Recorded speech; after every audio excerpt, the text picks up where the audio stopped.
Hey, so I have another question from Cora on Facebook ads. It says, what aspects of Facebook ads do you find slightly or completely unethical?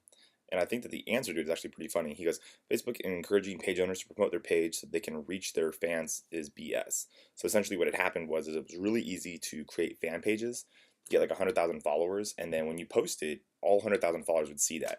Now within recent changes, only 2% I think is what the statistic is that actually sees that post. So now instead of 100,000 people seeing your post, which is free advertising basically, not only what 2,000 people are going to see your post, which if you have 100,000 followers is still pretty decent.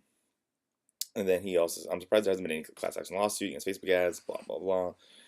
Facebook crippled organic reach for pages, effectively making fans almost worthless. In other words, those page promotion campaigns were a waste of money. So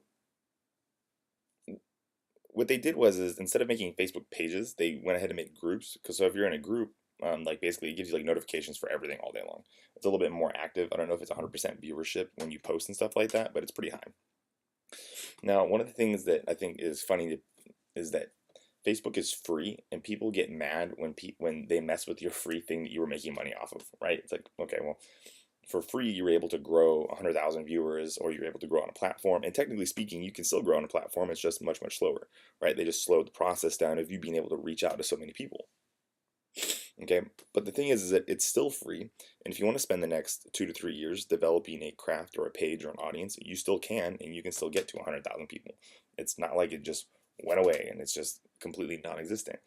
And they even made it extremely cheap to then market to your people, or to, because that was the real purpose of all the Facebook pages, right? It wasn't that people made pages and then people were communicating with people all day long. It was people made pages and then people sold stuff to people on those pages. I mean, that's where it was at, right? It was like people weren't making, best way to cook an egg Facebook fan pages, and then just talking about Facebook, or just talking about ways to like cook an egg, right? It was people were making these huge fan bases and then selling stuff to their people all day long, and people were actually getting really upset that they'd be part of 5 or 6 or 10 liked pages and stuff like that, and then every other post was essentially, hey, buy this, buy this bowl, buy this spoon, buy this egg, whatever. So they did it for